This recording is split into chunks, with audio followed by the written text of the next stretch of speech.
Ensuite, Outre-mer, à La Réunion, il y a un randonneur qui a disparu.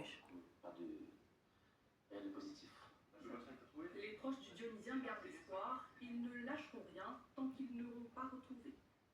Ils ont raison, hein. La problématique des plages non surveillées se pose de nouveau en Martinique après la noyade d'un homme d'une soixantaine d'années hier. Le drame s'est produit sur la plage du Cours, très fréquentée.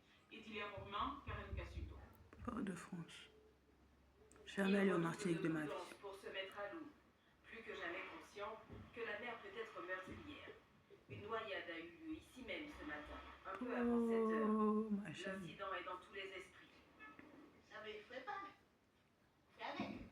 Si vraiment on veut continuer la vie, il faut faire avec. Il faut faire comme ça va. Alors moi, si c'est pas plus loin, là, je ne vais pas le dépasser. D'autant plus que cette zone n'est pas surveillée. Le poste de garde du secteur se trouve à l'autre bout de la plage, derrière cet enrochement. Vous pouvez constater qu'on a mis en place une zone de baignade et au-delà de ça, vous avez le mouillage des bateaux. Les sauveteurs ont appris la nouvelle de la noyade à leur prise de fonction à 8 heures. S'il y a d'autres événements qui peuvent se passer au-delà de notre zone de surveillance, c'est compliqué de pouvoir intervenir. Ah bah oui, c'est ça le problème. Ah bah oui. Il faut d'autres sauveteurs. Quand t'as pas le BNSSS, c'est compliqué. Hein? Les sauveteurs, on n'est pas sauveteur comme ça, alerte à Mélibou comme ça. Hein?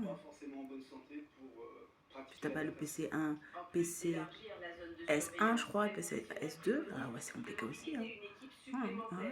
D'être sauveteur ou sauveteuse. On ne peut pas être Pamela Anderson, hein? C'est sûr. Et la grève des cliniques privées se poursuit en Guadeloupe, un mouvement illimité, notamment pour les salariés de la clinique de l'Espérance. Parmi leurs revendications, le respect de la convention collective et de meilleures conditions de travail. On écoute Olivia Céliez de l'intersyndical. Nous sommes juste des salariés qui demanderont juste leurs droits, c'est-à-dire d'être payés à la hauteur de leur travail. Je pense que notre direction devra entendre les salariés et répondre à nos doléances. C'est pour ça que vous faites grève. Ah oui, bah oui. Sinon vous n'entendrez jamais. Ah oui, voilà. Mais il faut bâtir, c'est bâtir, on nous voit. C'est la fin de cette édition. L'actualité des Outre-mer se poursuit sur la première point en fer. Demain, rendez-vous à 10h58.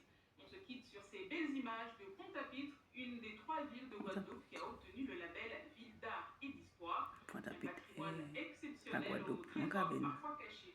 Belle journée. TGV. Manger gâteau. Calalou, bouquet.